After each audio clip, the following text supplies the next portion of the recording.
In contemporary discussions about Islam, a topic that often comes up is that of Salafism.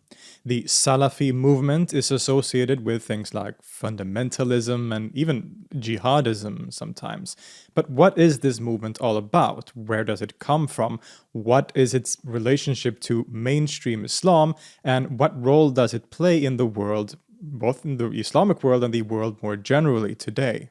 In this episode, we're going to explore these questions and the controversial but very important topic of Salafism.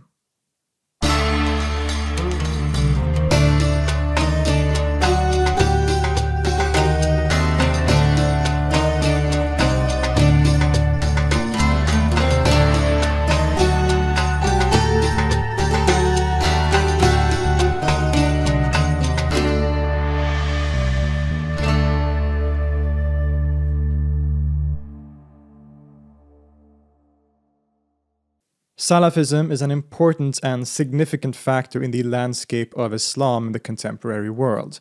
One cannot get a full grasp of the wider Islamic context today without taking into account the Salafis, who are often very influential in certain regions, especially in places like Saudi Arabia.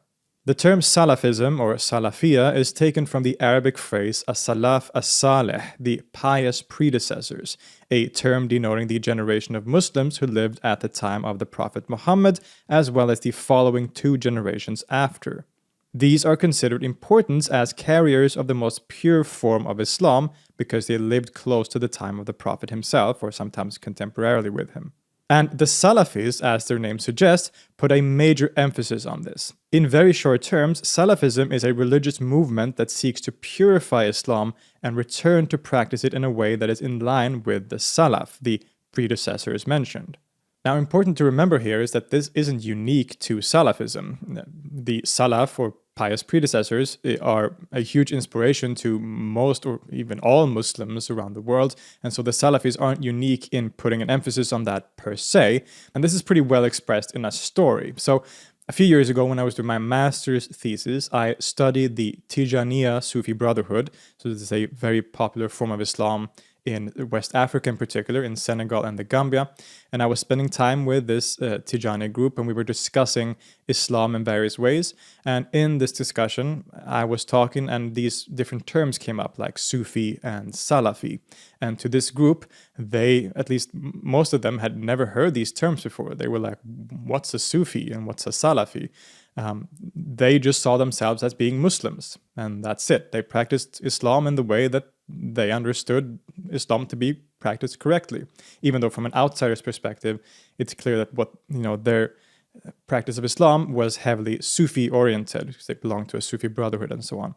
But so then we started to, me and one of their imams started to explain these terms. So this is what Sufi means, and this is what Salafi means. And so we explained the basics of what Salafi means, that Salafism is the wanting to purify Islam from innovation and returning it to the pure ways that Islam was practiced in the earliest days by the Prophet Muhammad and his companions and the earliest predecessors or the successors. And when we had explained this, the Tijanis there basically said, well, then we're Salafis. This indicates something important. All Muslims, especially Sunni Muslims, consider themselves to follow the Salaf as-Salih and to practice Islam correctly according to the way that they did. What is different about the Salafis is rather their methodology and approach to finding out what following the way of the Salaf actually means, and often the conclusions that they draw as a result. Salafism is often called a modern phenomenon, even a modernist movement in Islam. And this is true in a sense. Salafism does come to prominence as a movement primarily in the last 2 centuries, and often in response to changes and circumstances particular to our modern and even postmodern age. But this is also a bit too narrow of a perspective. If we define Salafism just a little more broadly as the particular theological and legal approach to Islam that they are associated with, then we find Salafism much earlier in history as well. We should, of course, take into account the perspective of the Salafis themselves. To them, Salafism has existed since the very beginnings of Islam because this was the way that Muhammad and his companions practiced and understood their religion. To the Salafis, this is Islam in its truest and most pure form. As neutral observers of this phenomenon and from a academic perspective, we can't, of course, make any claims or statements about the validity of such claims, but I think the internal Salafi perspective is also very important to keep in mind in these discussions.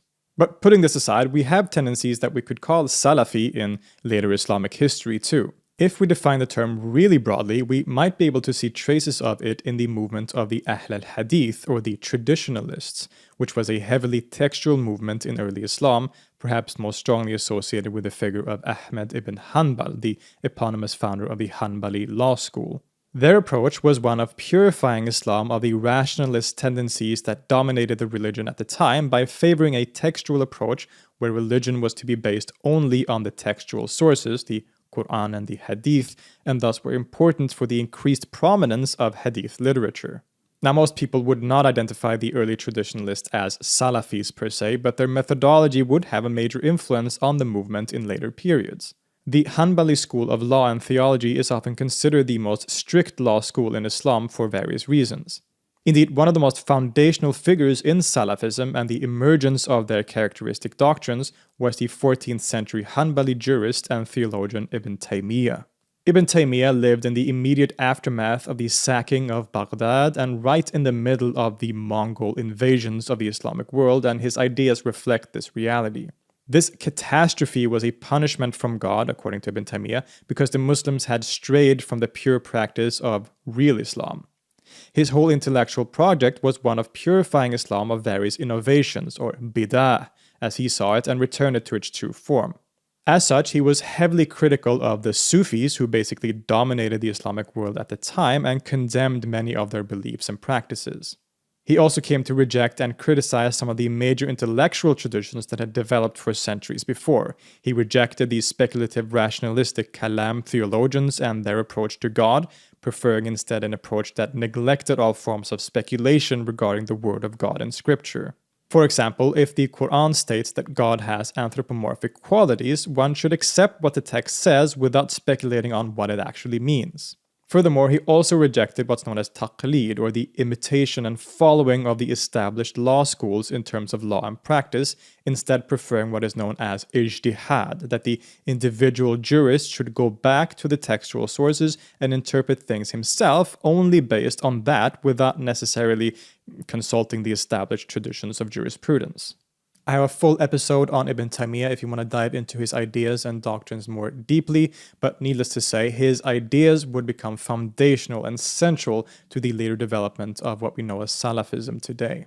Even today, Ibn Taymiyyah is very important for Salafism, and he is referred to constantly as a source of doctrine and as a defender of true Islam from a Salafi perspective. Ibn Taymiyyah and his immediate followers, while significant, didn't exert much of an influence during his lifetime or for the following centuries, and remained mostly a minor movement until relatively recently.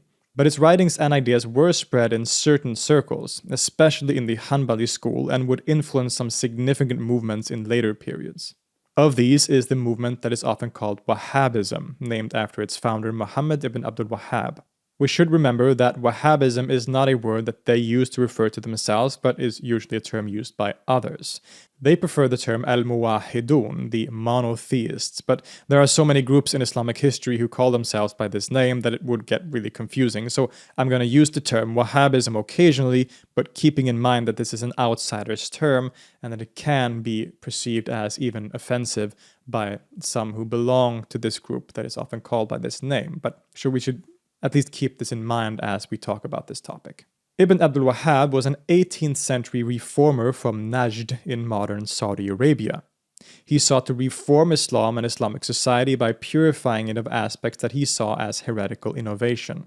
Much like figures such as Ibn Taymiyyah, he believed that Muslims had strayed from their true religion and currently lived in a time of jahiliyyah, ignorance, just like in the pre-Islamic period. The cure for this was to return to pure monotheism, Tawheed, and the Quran and the Sunnah of the Prophet Muhammad. Thus, anything that he saw as compromising this very strict view of monotheism was strongly condemned, things like the intercession of saints or visiting of their graves. As such, he strongly condemned significant traditions within Islam at the time, such as Sufism and Shi'ism, all of whose ideas and practices he considered to be reprehensible innovations, and even shirk, which is association or polytheism, which is the greatest sin in Islam. He even went so far as to claim that anyone who followed such practices were considered kuffar, unbelievers, and apostates, and it was thus legitimate to wage war against them. This idea that one can excommunicate certain people as unbelievers based on their beliefs or practices, known as takfir, has also become an influential idea in Salafism. Just like Ibn Taymiyyah, Ibn Abdul Wahhab's movement was a relatively minor one at first, but it had its influence, of course, especially since he also allied himself with the political figure of Muhammad ibn Saud, an alliance of Wahhabi clerics, which is known as Ahl al-Sheikh, and the Saud family that has remained until this very day. So-called Wahhabism did indeed come to have a much more major influence later on, and especially with the formation of Saudi Arabia with the Saud family at its head, after which Wahhabism became the official doctrine of the state. So what is the relationship between this and Salafism? Often when we talk about these topics, Salafism and so-called Wahhabism is often used interchangeably as if they're the same thing. But what is the difference between them if there is any?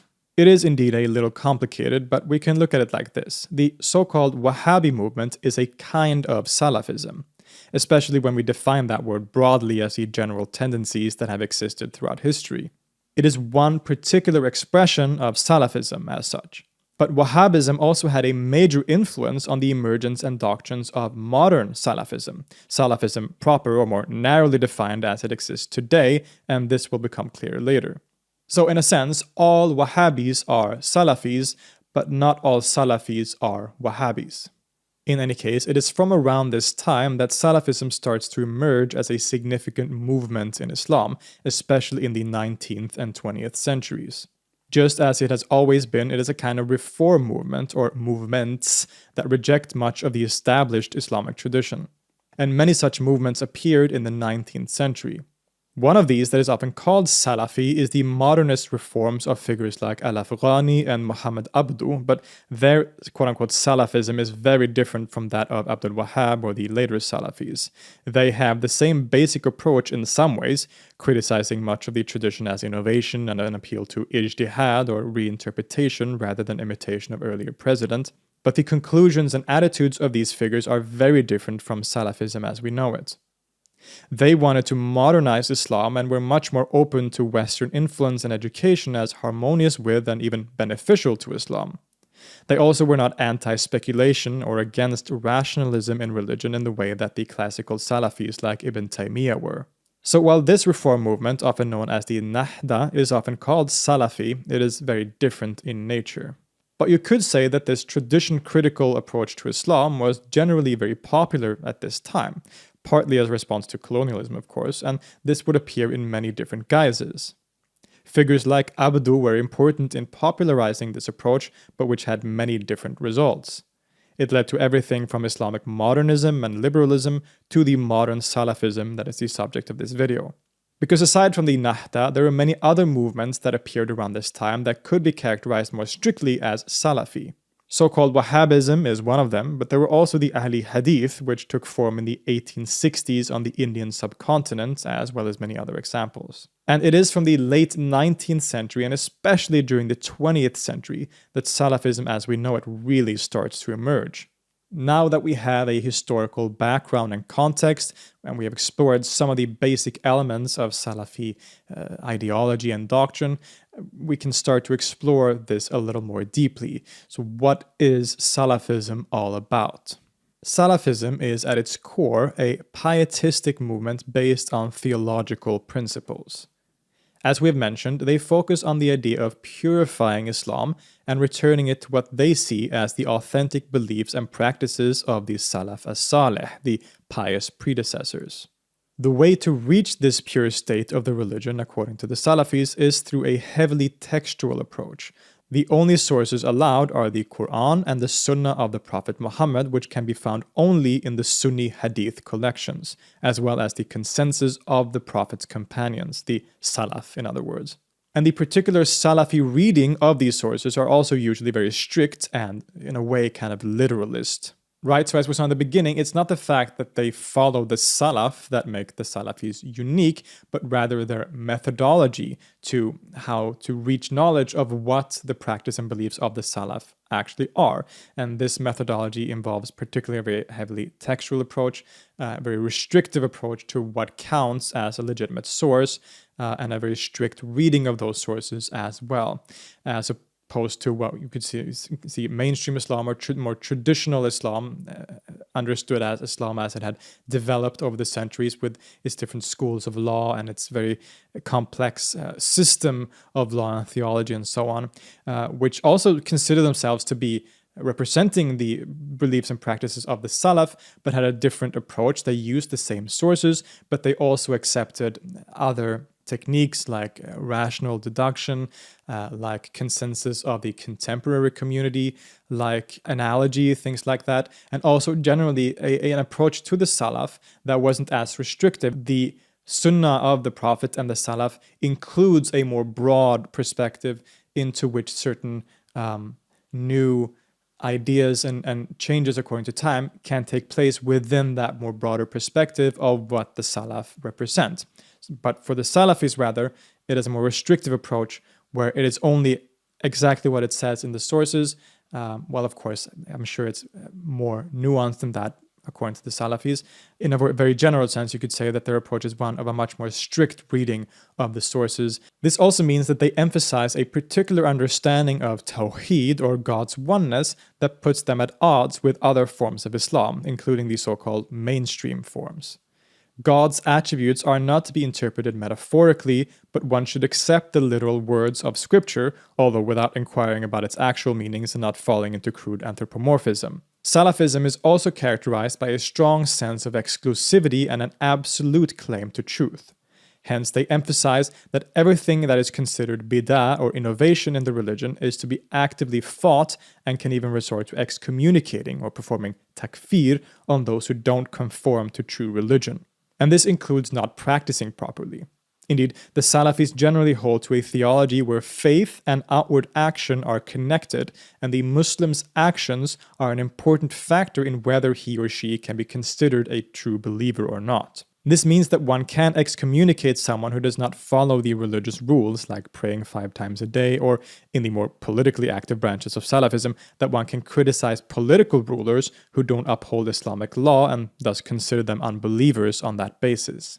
This exclusive access to true religion leads the Salafis to be very actively critical of other forms of Islam that it considers illegitimate.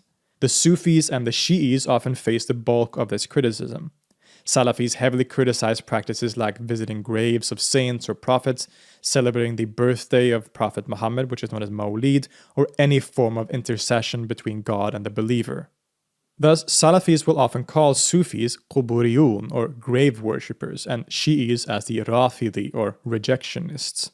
This active opposing of other groups within Islam is part of the process of purifying Islam of heresy and innovation, and is characteristic of Salafi absolutism. Bernard Haeckel says, quote, "One might conceive the effort that Salafis are engaged in to be one of continuous boundary defense, the delimitation of the community of pure believers as opposed to those outside it who are in one way or more ways theologically corrupted and in error." It is probably for this reason that Salafis have also developed and emphasized an idea known as al-wala wal-bara, which can be translated as loyalty and disavowal, a bit roughly. In basic terms, this is an idea of association and disassociation. Salafis are encouraged to hold fast to the true community of believers, but to actively distance themselves from non-believers, shun them, and even sometimes hate them. It is a kind of very strong us and them thinking, but made into doctrine. Mainstream Sunni Islam has rejected this idea historically and today, but it has become an important feature of many Salafi groups. Many have criticized it as a reason that Salafi migrants have a hard time integrating into society, or that it leads to fundamentalism and extremism. But aside from these basic theological ideas which characterize Salafism, and which is accepted pretty universally across that whole movement or movements, there are also characteristics in terms of law and practice. The Salafis are often quite distinct, even compared to other Muslims. Quote, "A Salafi is immediately recognizable to others through distinctive dress, social and religious habits, prayer postures, and the content and form of his speech. As we saw earlier, Salafis often reject the long tradition of Islamic jurisprudence and criticize the idea of taqlid, of following the already established president of established law schools. Instead, they emphasize ijtihad, that the individual should only rely on the scriptures directly and interpret it for themselves. It is common in Salafism to claim that all the answers are clearly visible to anyone in the original text, that the Quran and Sunnah provide answers to all possible questions, and that an individual jurist or person can simply advise the text and get the answer without having to rely on earlier scholars who have used various tools to interpret it. Nonetheless, in this, the Salafis generally follow an interpretive tendency of very strict and direct reading. But this emphasis on ijtihad in this way is not universal across all of Salafism. For example, the so-called Wahhabis generally follow the Hanbali law school, often considered the most strict. And in this way, the Wahhabis and many other modern Salafis differ. Salafi personalities like Nasruddin al-Albani criticized the Wahhabis for doing taqlid by following the Hanbali school and instead urged for the superiority of ijtihad. But as we saw, the Salafi movement in general is very influenced by the Hanbali school in particular, and many have, even though they hold to the idea of ijtihad or reading the scriptures directly, often followed a line of interpretation closely aligned with the Hanbalis, such as in the case with Ibn Taymiyyah. In any case, it is on this basis that Salafism operates, and through which it grew to great prominence in the 20th century. Scholars at places of learning in Saudi Arabia in particular developed a strong basis through which Salafism has spread across the Islamic world and elsewhere. Figures like the already mentioned Al-Albani have been central figures in the emergence of Salafism in the last century. But Salafism is not homogeneous. There are many different groups and expressions who fall under this category who, while following the basic doctrinal model that we have outlined, can differ greatly in their approach. This is visible, for example, in their relationship with politics. Contrary to what many may believe, the majority of Salafis are actually quietists. They are uninterested in politics and often accept whatever the current leadership happens to be. Their focus is rather on the pious life and the purification of the Islamic religion from the inside rather than through political action. Nasruddin al-Albani is maybe the most famous example of this quietist approach. He often taught that one should shun any involvement in political or social groups as this would create strife or conflict within the Muslim community. But there have been Salafi groups who have chosen a more active line.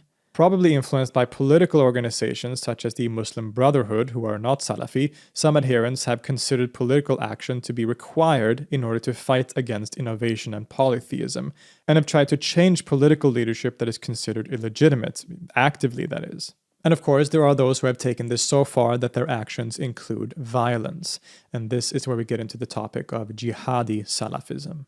This tendency, which is a minority even within Salafism, claims that action must be taken to change illegitimate political leadership, and that violence is a legitimate way of doing this. I think no one has escaped the presence of these kinds of groups in the last few decades, as they include groups like Al-Qaeda and the so-called Islamic State. These movements did grow out of Salafism and belong to that category more broadly, but they do not make up the majority of Salafis. Often when we talk about these kinds of topics, we see people completely equating the two, that all Salafis are jihadis, and this is simply not true. As we saw, the majority of Salafis are quietists. They are uninterested in politics, and certainly in that case, they do not consider violent political action to be legitimate in that way either. But it is true, as I said, that it comes from Salafism and that it uses some of the basic Salafi doctrines and ideas as the basis for their ideology. This jihadi strand of Salafism, in the way that we know it today, appeared in the last few decades. Many point to the influence of the Egyptian ideologue Sayyid Qutb as a central factor in the development of jihadism. He argued that it was the individual duty of every Muslim to wage armed jihad against what he considered to be the enemies of Islam. We can see how Salafism throughout the 20th century grew to be a very visible part of the Islamic world today. Not only through the very visible actions of jihadist groups that we have mentioned, but also more generally through the basic ideas that they have emphasized. Even non-Salafis have often adapted ideas and terminology that is common in that movement without realizing it themselves. The huge emphasis on opposing bid'ah, calling Sufis grave worshippers, certain interpretations of scripture, and many other characteristic features of Salafism that have sometimes crept into non-Salafi Islam as well. One reason for their success, other than the obvious political circumstances, such as being given an official position in Saudi Arabia, is probably that the Salafis have been very good at producing accessible information. Salafis would often publish journals in the 20th century, and today they have a very strong presence on the internet. Indeed, at least until recently, Salafism almost dominated the Islamic space online. Many of the sites you visit where legal opinions are given on Islamic topics are usually Salafi in nature or Salafi influenced, but are often simply labeled as quote-unquote Islamic. And on social media, including on YouTube, there is a major presence of Salafi personalities who thus have major authority as representing Islam to a wider audience. Now again, this has started to change a bit in the last few years, and there are more diverse voices from the Muslim community present online in this way now, which evens out the actual demographics a little bit. But you can't deny that the Salafis have been particularly good at producing accessible material online and otherwise to a wide audience across the world. So what is it that makes Salafism so attractive to many people? Why has it become so successful in the Islamic world over the last 2 centuries or so? And what kind of person is it that is attracted to this movement? Well, aside from the very obvious media presence and talent at producing content in terms of media and so on, there are also other features which probably contribute to the very strong spread and popularity of Salafism today. The claim to absolute or exclusive access to truth and the quote-unquote pure version of Islam, or of the only correct way to reach paradise, for instance, is indeed appealing to many. As Mayor Heikel and Adrawi points out, a lot of its success lies precisely in this ability to, quote, morally upstage the opponent and, in quote, its capacity to say, we are better than you. Salafism also offers a sense of universalism, that purity of its doctrine transcending national cultural borders and speaking directly to the individual and inviting them to a community beyond all of these aspects. Indeed, Salafism has proved especially popular and successful among young Muslims, migrants who feel discriminated against or who feel confused about their various identities, and the downtrodden in general. Quote, in a contentious age, Salafism transforms the humiliated, the downtrodden, disgruntled young people, the discriminated migrant, or the politically repressed into a chosen sect, al-Firqa al-Najiyya, that immediately gains privileged access to the truth. Salafis are therefore able to contest the hegemonic power of their opponents, parents, the elite, the state, or dominant cultural and economic values of the global capitalist system, as well as the total identification with an alien nation which nation-states in Europe impose. Because of its emphasis on doctrinal purity and not politics, Salafism, more than the Muslim Brotherhood or Hizb ut-Tahrir, has been able to empower individuals by providing a universal alternative model of truth and social action. Perhaps we can then understand at least part of the reason why Salafism has become such a significant part of the wider Islamic world today.